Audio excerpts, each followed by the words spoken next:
Hi everyone, Janey here. Welcome back to my garden and welcome to my April back garden tour. If you missed it, yesterday I posted my April front garden tour. Everything's looking really good up there and everything's looking really good back here. It's getting super exciting. We are into spring and everything is starting to bloom. So I have decided to break my garden tours up into front yard and backyard just because I'm starting to have a lot of stuff to show you all and I find myself skipping over a ton of it to kind of shorten these videos. So hopefully I'll be able to get a little bit more into it with you for everything that's going on, everything that's growing in the beds, everything that's growing in the Blvd Beds, all that fun stuff. So let's get started. So it has been raining all morning today here in Northern California. So I have been waiting patiently for it to stop. I think it's finally going to stop and I see some blue sky over there. So I think we're ready to go. I'm going to get started with right in front of my office entrance. These are some pots that I put up here. I love how they look. I think it is so pretty. I think I am going to be changing it a little bit, and I will tell you why once I get over to my shade garden bed over on the north side of the house, but I think they're looking good. So like a week ago, I root pruned the topiaries, this juniper spiral right here, and this, what do you call it? Like a pom-pom ball or a double lollipop. I don't know what you call it. Double ball, Texas privet. And they needed to be root pruned so badly. And a lot of you were upset that I put them back into the same pots. And I know, I get it. I should have increased the size of the pots, but I really like these pots, you know? And it's just the type of thing like, you know, you can do what you want. It's fun. They'll be fine. They'll be fine for another season. And then maybe I'll root prune them again, or maybe I'll transplant them. I don't know, but it looks good. And then I did pot up some of these other pots. I put a dahlia in here, a lobelia. Here, this is Mystic Spire's blue salvia. This is my absolute favorite plant. It's going to get huge. It is already starting to bloom. There's already buds on it. It's just the best plant. What else did I do over here? I did a little boxwood topiary right here, and I filled it around with these violas and this sweet alyssum. And the whole reason for buying all these plants was because these violas were on sale, a 6-pack for $1. And then I spent, $35 on this because, garden math, right? So daffodils are starting to bloom, but they're just not blooming very well. One of you emailed me and said, I found that just the classic Dutch Master daffodil is the most consistent and always blooms the best. And it's like, you know what? You're right. That is like I think it was Francine. Francine, you're right. I think next year I'm just going to go for the classic, regular, big yellow daffodil because they honestly, those are the ones that are growing on the sides of the freeways for us here in California. So I think I'm just going to go with those. You can see here, like these are like starting to bloom, but not even really. It's kind of frustrating. So anyway, coming over to these Blvd beds right here. These are the raised Blvd beds, the extra tall, and then I have these arches. I took out the peas that I had growing before, and I ended up putting these pole beans. These are Romano pole beans, and they're looking pretty good. I'm pretty happy with them. We did get down to 39 degrees last night. Can you believe it? I am so happy I didn't plant my tomatoes yet, but I think everything kind of got upset. But everything else looks okay. The basil is doing okay. These are the herbs that I got from the Morning Sun Herb Farm. This basil is the Jakarta. What is it called? Gosh, ajaca. That's it. The ajaca basil. It's just really interesting. This is the amethyst basil. I have to remember all the names of these. This is basically like the Genovese basil. It smells exactly the same. I have some rosemary over there. I have some chamomile right here. I think this is German chamomile. Yep, German chamomile right there. Some English thyme and some chives. This is basically just my herb garden, and I'm excited about it. I think it's really pretty. I still have my carrots over here. I'm still pulling these for the bunnies. These carrots are just, look at that. I didn't thin them out. I know. I should have thinned them out. Next year I will thin them out. I promise. It was just so hard for me to get out here with my boot on that I kind of just gave up on half of my garden chores that I needed to do. But even without thinning them, they're still looking really, really good, and they're delicious. I haven't actually like made a recipe with any of these. We've just been kind of eating them as snacks and then giving the greens to the bunnies. So it's been really fun. I will definitely be growing carrots again next year. I have onions over here. We've been using these as green onions a little bit. And then, of course, the ranunculus that are just so beautiful. I love it so much. Look at that. I mean, can you get any better than that this time of year? It's just so beautiful. So this was just a mix of pinks, and some of them are done. I could probably come out here and deadhead some of them, but they are just looking really beautiful. And it's just so nice to have some color. It's like, okay, cool, onions, but oh, that looks so much better. And then over here, I have some garlic as well. So Vigo beds are doing well. This garden bed, I pulled out a lot of the lettuce. I pulled out the cabbage. This garden bed is going to have my tomatoes. So I'm just kind of waiting for everything to kind of warm up a little bit more, and then I'm going to plant my tomatoes right here. Okay, then while I'm over here, I wanted to come back here behind the metal workshop and show you all. I mean, there's progress. This is the chicken coop. It's very exciting. I took a picture and I showed Isaac and Milo and I said, I want this. And they're working on it. And I'm so proud of them for doing it because I think that they're going to do such a good job. We're basically going to do it right behind the metal workshop right here. It's going to be shaded because it has my Chinese pistache tree over it. We are going to have the bunnies in with the chickens. I feel like these are going to be the most spoiled chickens that I've ever lived because I'm only getting 3 of them, and they're going to have like a 10 by 25 foot run and coop and everything like that. Now I'm not going to let them out. I'm not going to let them out into the property because they will eat everything up. But I think that they're going to be perfectly happy with the size run that I have. And then hopefully that limits me from getting more chickens, because what's that thing everyone says, chicken math, right? And all of a sudden you just keep adding chickens. I don't want to do that. I just want the 3.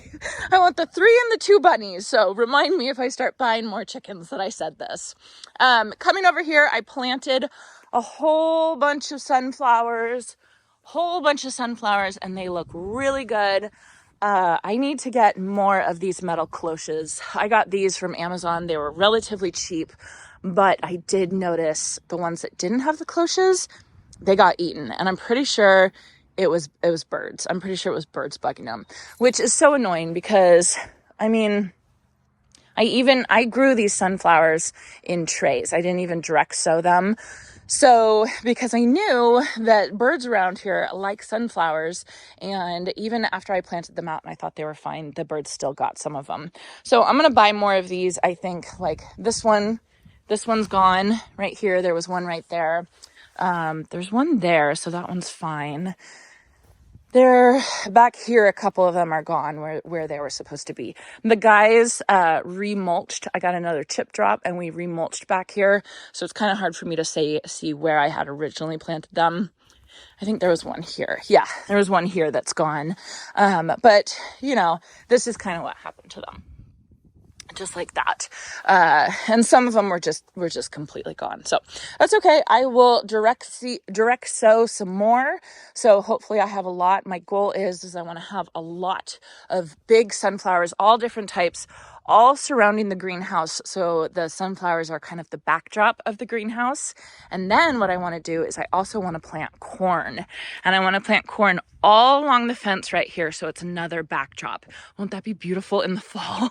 So I think I have to look up when it's time to plant corn. I don't think it's time yet, but I know it's coming soon. So I definitely have to watch that. So back here I have my foxgloves. They're the Camelot mix, but the purple ones. I think I got one white one on accident, but I just planted it anyway. You can see they're starting to bloom. These are not hooked up on drip yet, but I think they need to be. But they're doing really, really well. And I was kind of worried about the soil back here, but man, these guys are doing totally, totally fine. So what I want to do, well, I don't know if I'm going to do it for this one, or I'm going to do it for this olive tree, or maybe the olive tree in the front yard. But Isley Nursery out of Oregon sent me a whole bunch of black mondo grass, and I'm going to be planting it underneath the olive trees as an homage to when the olives drop and they leave kind of a black mess on the ground.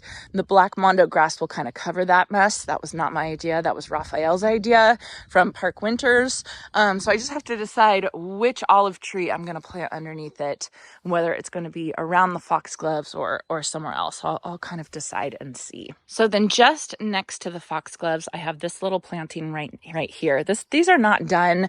These are just plants that I've gotten my hands on thus far, and I've just needed a place to put them.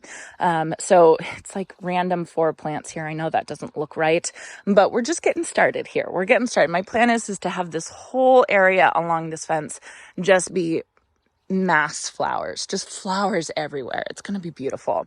So this is the At Last rose from Proven Winners, beautiful apricot rose.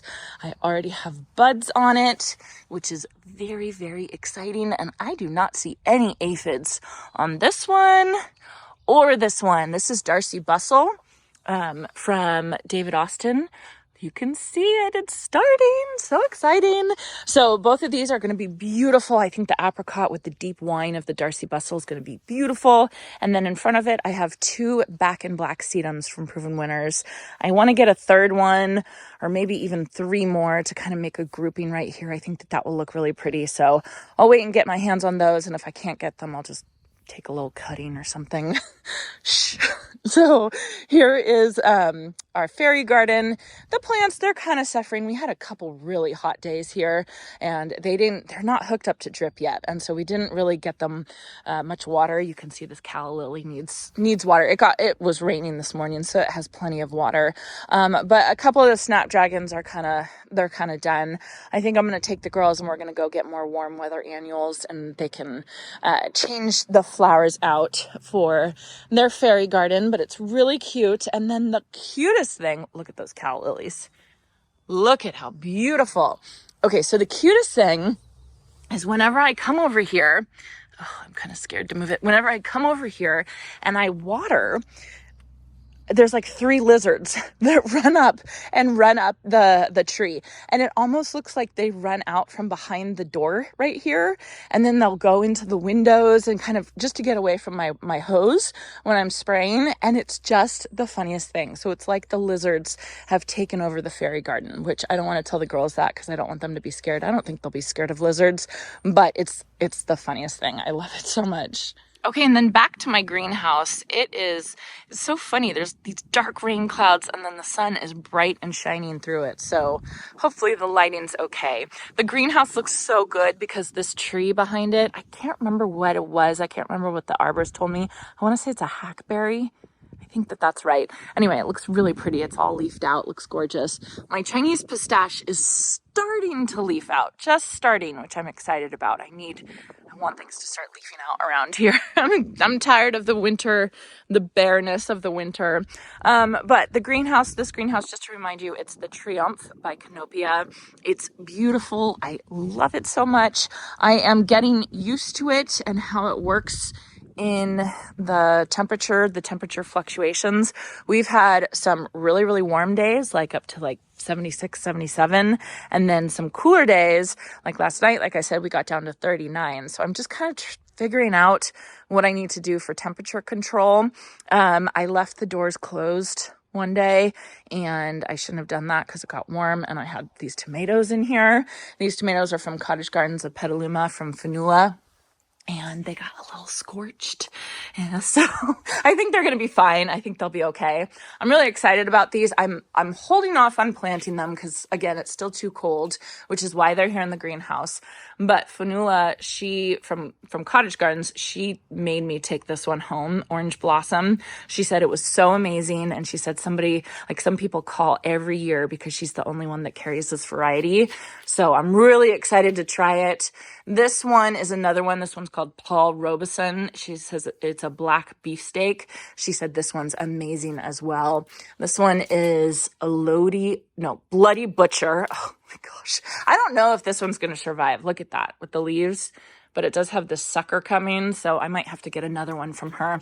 And then this one is just the Sweet 100. It's a pretty common one. I just wanted to get that for my girls. So anyways, I left the doors closed and it got way too hot in here. So now I have the doors propped open with my olive topiaries, and I'll just kind of have to see. I'll see how it works in here and how I can kind of use it during the warm weather, and then also, I mean, cool weather, it's easy to use it, and I have a heater for it and all that kind of stuff. What I do want to get a chair to put in here so I can have coffee in here.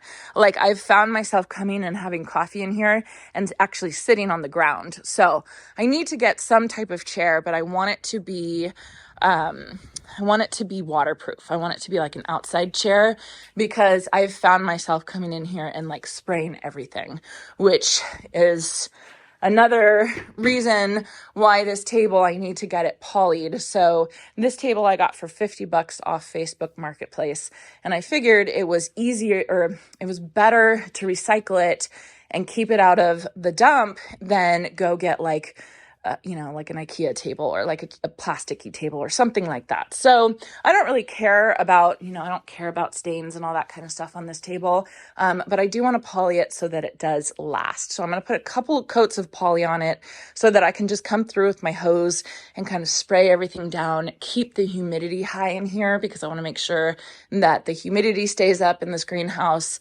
And we'll see. So I'm just kind of playing with it and seeing how I like it, but I definitely need to find some type of waterproof, pretty chair that I can put like in the corner or something like that. So I'll be working on that. Then coming over here, I have my iceberg topiaries that look so good. So just, I want to say like 2 weeks ago, I put the Van Winden's Magic Mix on here. And as soon as I put it on, a couple days later, it was like, oh my gosh, it went crazy. And all my roses are looking so good, you guys. I swear by that magic mix. It is, it is 2 cups alfalfa meal to 1 cup rose fertilizer. I use the Espoma Rose Tone. And then 2 tablespoons of something called Solpo Mag, which I think is sulfur, potassium, magnesium. Don't quote me on that, but it works really, really, really well. I have my Breath of Heaven right here. Now this one is doing beautiful. It's happy. I'm shocked because this area right here is like pure clay, but it's doing totally fine. This one over here, on the other hand, it died. It completely died. I don't know. I mean, it could be the dog was peeing on it, but I feel like it wouldn't be the whole thing. I think that just some plants live and some plants die, and this soil that I'm planting in is just not the best, right? It's just not the best soil. But the iceberg standard over here is looking really, really good. So I just have to get another Breath of Heaven, replant it. I mean, like my garden center has that, you can return it and get a new one, but I feel like this is my garden's fault. So I will be paying for a new one. And then right here, these guys are cardoons, and I'm going to plant these up in the front garden by all the artichokes. These took forever to germinate. I almost gave up on them. And then all of a sudden they started popping up, doing really, really well. So they've just been sitting out here. I'm not even protecting them at all. So I think they're good, and I will have some cardoons to plant in the front yard. I quickly passed by this, but this is a big deal. This is the hose link, my new hose link back here. So I was having a lot of trouble. My other hose is by the house up there past my office, and it would reach to about, I could get like a foot into the greenhouse, and then that was it.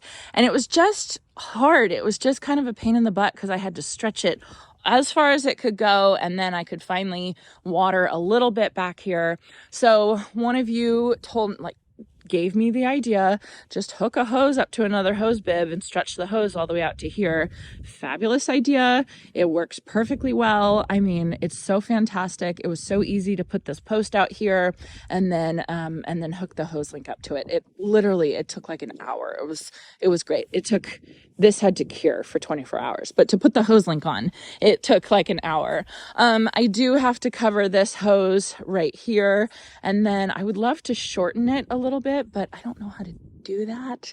I'm sure there's a way that you can shorten a hose. But anyway, so this has been absolutely wonderful. Absolutely wonderful. And my potting area behind my office, oh my goodness, I've been using this area so much. I'm going to make it look cute and like really decorate it because I cannot believe how much I've been actually using that area as like my dirty, make a mess area. And then like, it's just been great. It's so interesting that I've used that area so much. This is my Gertrude Jekyll rose that again is doing incredible. I have buds on it, which is so exciting because my last Gertrude Jekyll rose that I got in my, last year in my last garden, it died before I got any buds on it. So, which was my fault. I overwatered it. But these are looking good. Again, I used that rose fertilizer mix, that magic mix on it, and it did great. I do want to point out, can you guys see how many thorns are on this rose? Look at that. Isn't that crazy? That is just the Gertrude Jekyll rose. It is known for having this many thorns. And no, this is not rose rosette disease. I know a couple of you will think that. We do not have rose rosette disease here on the West Coast, thankfully, knock on wood. But it's just crazy. It is an intense rose. Now it looks like it's going to rain again. I hope it doesn't. Let me quickly give you all an update on my no-till beds. I call these my no-till beds because they are not raised beds. They are no-till beds. So how we did it is we put we put cardboard down, and then we put 6 inches of compost over the cardboard. And then we used these beds that I got from Amazon. They were like $50 each, just to hold the compost in place. That's it. That's all it was meant for. You don't even need to use these things. I just use them because I thought that they look cute. And the other option is that Charles Dowding says about no-till is that you can use like old 2x4s or old fence posts.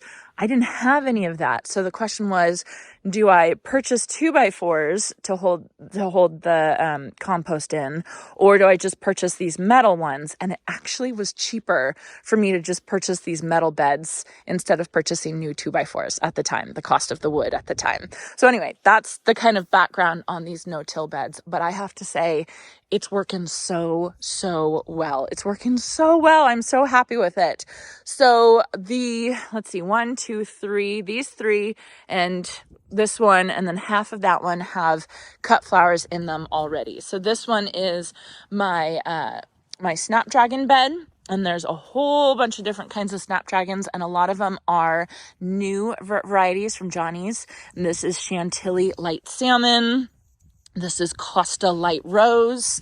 This is Costa Rose. So Costa Light Rose, Costa Rose, Costa Deep Rose. Is that right? Yeah. So Light Rose, Rose, Deep Rose. And then this is Costa Velvet. So I wanted them all together so that it would kind of look like ombre, and just wanted to see how they would do.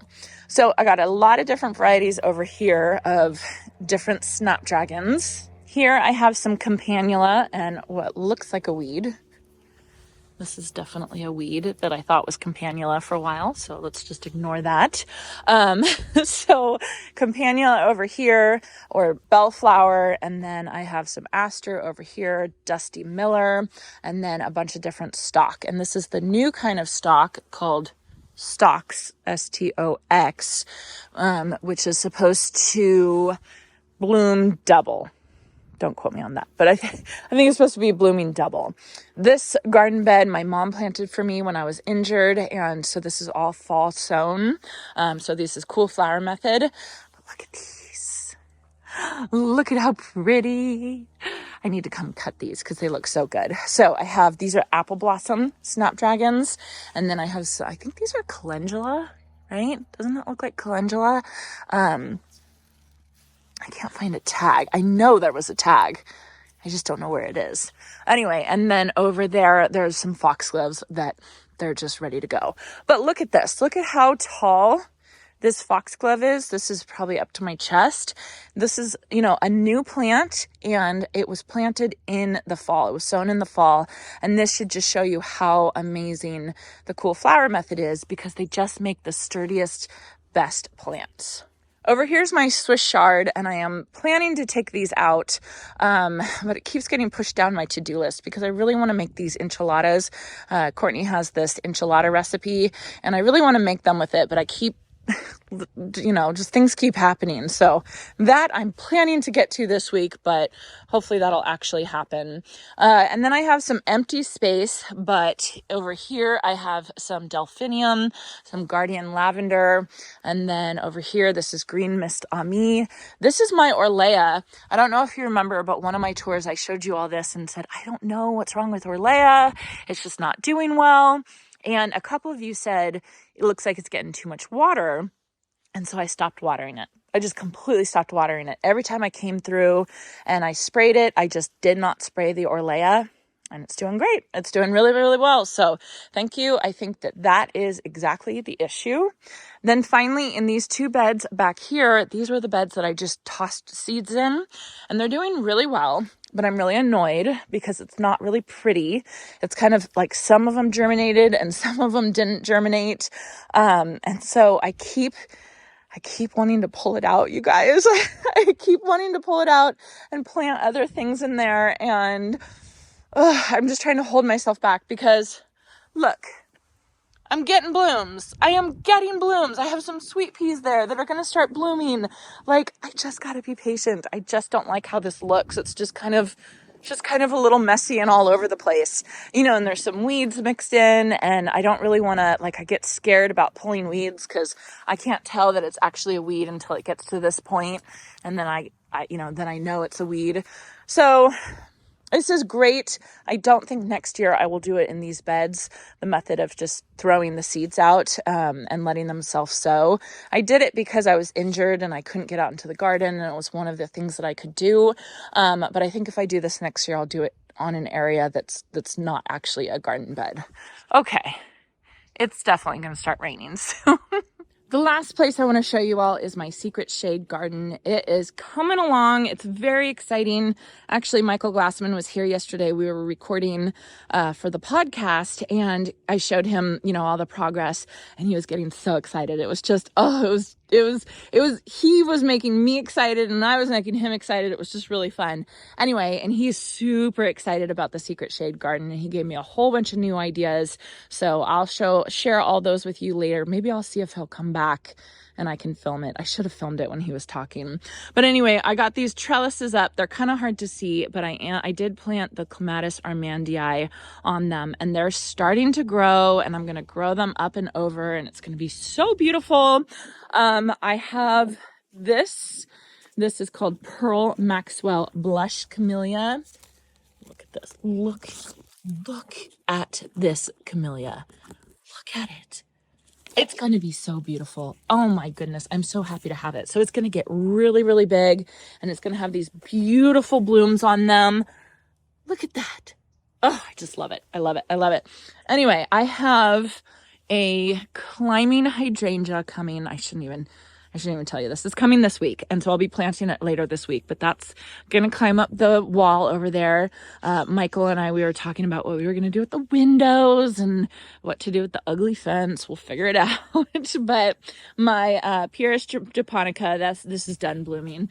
So it's dropped all its buds. It's kind of messy now, but that's okay. So this plant right here, this is actually suckers from this tree right here. This is an almond. See those almonds right there? So yeah, I have some sucker punch that I'm going to use on those. I'm not too worried about it because I know that sucker punch stuff works. But I have there's some suckers, that's some suckers, and then even over here, those are some suckers from that tree. So I think it's just something that I'm going to have to kind of manage. I have not gotten a new pump for this fountain, which is so annoying because we had it working and then I plugged it in again and it spewed out all the way. Although luckily it didn't get Monty that time. So I just got to get a weaker pump for that fountain for sure. Then I wanted to show you these Jack of Diamond Brennera. Look at that. Look at those flowers. Those are the bluest blue flowers that you can get on a plant, I feel like. You know how everyone says, oh yeah, blue flowers, and you look at them and they look purple? These actually do look blue. They're really cute, really pretty. Then I do have these hostas right here. They're starting to grow. I need to come out and bait for slugs to make sure they don't start eating them. Although I don't even want to say it, but knock on wood, I haven't seen a ton of slugs here. I have seen a snail or two, but not a ton of slugs, which is really, really exciting. And then I have my Duchesse de Nemours, peony right here. I needed to come and water it a couple times. I got to get all this stuff set up on drip. It just needs to be on drip like now, you know? But yeah, really exciting and some really fun stuff that Michael gave me some ideas for this whole garden bed. And it's going to be beautiful. I'm so excited about it. Look at that. I mean, those are going that way at least, but I do see some more rain clouds coming this way. So I think I'm going to be done. So I will link my April front garden tour video in the description down below. Make sure you look at that because I have some really beautiful things going on in the front garden as well. And I'm just so excited. Like, there's so much happening, and I'm having a lot of plants sent to me that are scheduled to come very soon. So I think this next month there's going to be a lot of changes, which is so much fun. So anyway, I am feeling sprinkles now. I'm going to go. I hope you all enjoyed this, and I hope you all have a chance to get in your garden today.